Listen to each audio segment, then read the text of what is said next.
30 days, not a single face in front of you, no messages lighting up the screen, no calls, no one saying your name out loud. This is not a ghost story. It is a controlled experiment on a social brain.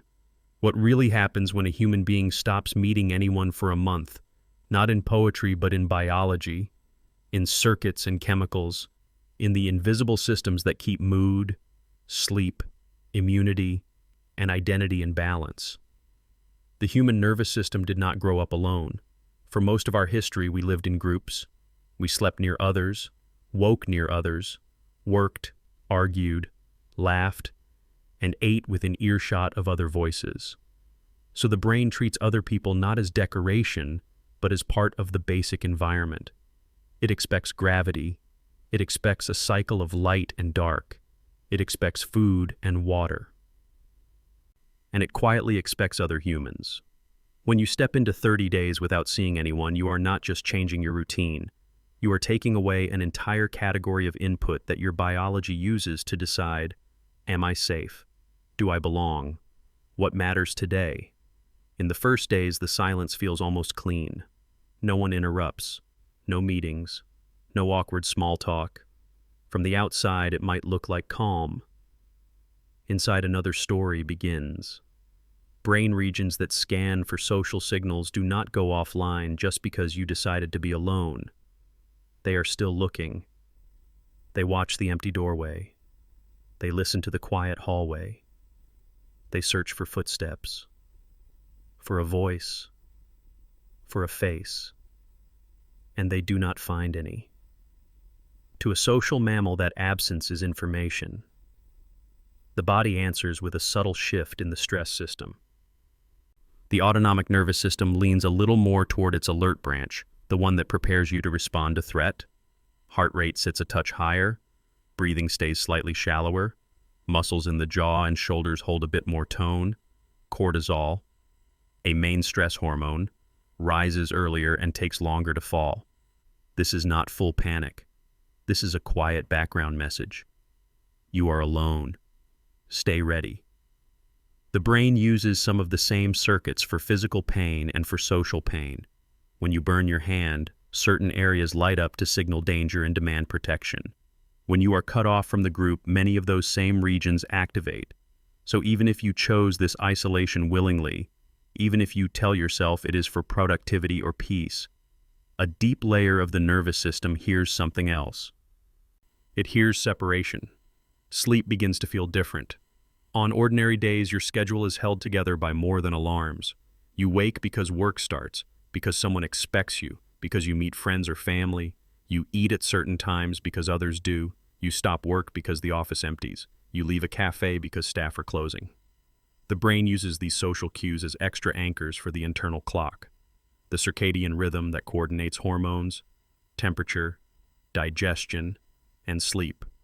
During isolation, those anchors slip away. You can stay up late because no one will see the dark circles under your eyes. You can sleep in because there is no appointment waiting.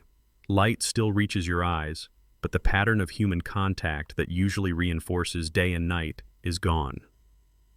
Melatonin might start rising at a different time. Sleep can drift later, then become fragmented. You may find yourself waking in the early hours, mind suddenly sharp and restless, because the rhythm that usually presses you into deep sleep has lost some of its structure. As the first week folds into the second, another system begins to change. The system of reward. In normal social life, tiny interactions create a constant trickle of dopamine and serotonin. A shared smile with a stranger, a coworker thanking you, a friend replying to a joke. The quiet comfort of sitting near someone who is also working. None of these feel like fireworks, but together they provide a low, steady background of social reward. When you stop meeting anyone, that stream dries up, you still have food, entertainment, hobbies. But a whole class of rewards is missing. At first, this can feel like clarity. With no one to impress and no one to respond to you, finally focus on your own projects. The mind feels spacious, but over days, meaning begins to sag. The brain has a simple rule. What gets rewarded gets repeated. if work no longer earns a nod or a thank you, if exercise is no longer tied to being seen or feeling confident near others, if creative efforts are never shared, the old motivational links weaken. Tasks that once felt important start to feel optional. You know they matter in theory. But in a very physical sense, your nervous system is no longer receiving proof that they matter. Inside your skull, another network gets louder. With no actual conversations, the only voice you hear is your own. The system that supports inner narrative and self-talk, often called the default mode network, steps into the spotlight. It replays old memories, reopens past arguments, imagines future scenes, writes stories about who you are and how others see you in a connected life. Real interactions constantly correct these stories. You fear someone dislikes you. They greet you warmly, and your brain quietly edits that belief. You worry you are useless. Someone asks for your help, and the model updates. In isolation, this feedback loop is broken. Your thoughts about yourself and about others spin without friction. If your habits of mind are kind and balanced, you may use the quiet to reflect, to organize your past, to plan your future. If your habits tilt toward self-blame or anxiety, the solitude can amplify them. There is nothing else to dilute the inner monologue. The more you dwell on a fear or a criticism, the more real it feels. By the time the second week settles in, the body is no longer only reacting. It is starting to adapt. Stress hormones that rose in the first days may stay subtly elevated. The immune system listens to those signals. Over long stretches of perceived threat or isolation, immune cells often shift into a slightly more inflammatory mode. They behave as if the world has become more dangerous. From an evolutionary point of view, this makes cold sense. An isolated mammal is more likely to be wounded without help. So the body prepares for injury by keeping inflammation ready. But chronic low-level inflammation has costs. Sleep feels less restoring. Small aches linger. Mood becomes more fragile. Even short-term loneliness has been linked to changes in gene expression inside immune cells, nudging them toward defense and away from long-term repair. In daily experience, this might feel like being more easily exhausted, more sensitive to minor discomforts, less resilient after a bad night. Around this time, the sense of time itself can warp, without social events to mark the days they blur. You do not say, "Yesterday I met this friend and tomorrow I have that appointment." You say, "Another day passed. Another morning arrived." The mind struggles to build a clear narrative of the month.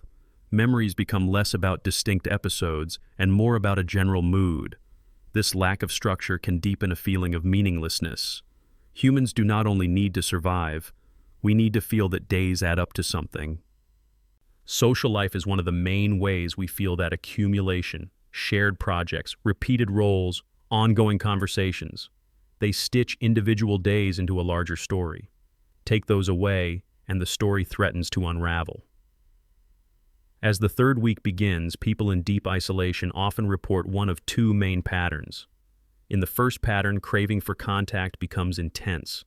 You may find yourself talking to objects, to plants, to your own reflection, just to hear words in the air. You might reread old messages or emails as if they were new, searching for traces of connection. When a memory of someone crosses your mind, it may carry a sharp ache. The brain treats imagined contact as a poor substitute for the real thing. It lights up some of the same reward circuits, but not enough to fully satisfy them, leaving a restless hunger. In the second pattern, withdrawal deepens. Instead of craving others, you begin to feel resistance to the idea of seeing anyone. The stress of the first days quietly tires the system. The brain starts saving energy by turning down its responsiveness to social cues. You tell yourself that people are complicated, tiring, unpredictable.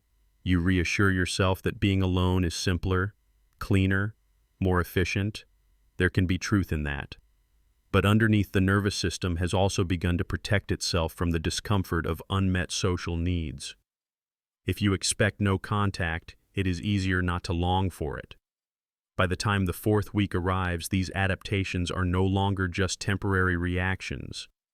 They are becoming habits, circuits that manage alertness, reward, and self-image have rehearsed a new pattern over and over. Wake, move through a silent day, talk only in your head, go to sleep, repeat.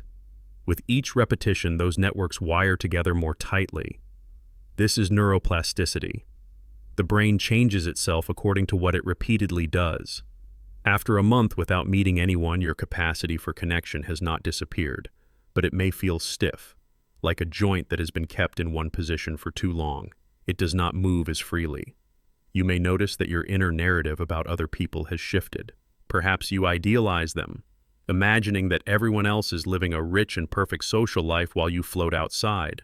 Perhaps you devalue them, convincing yourself that relationships are shallow, unreliable, not worth the effort.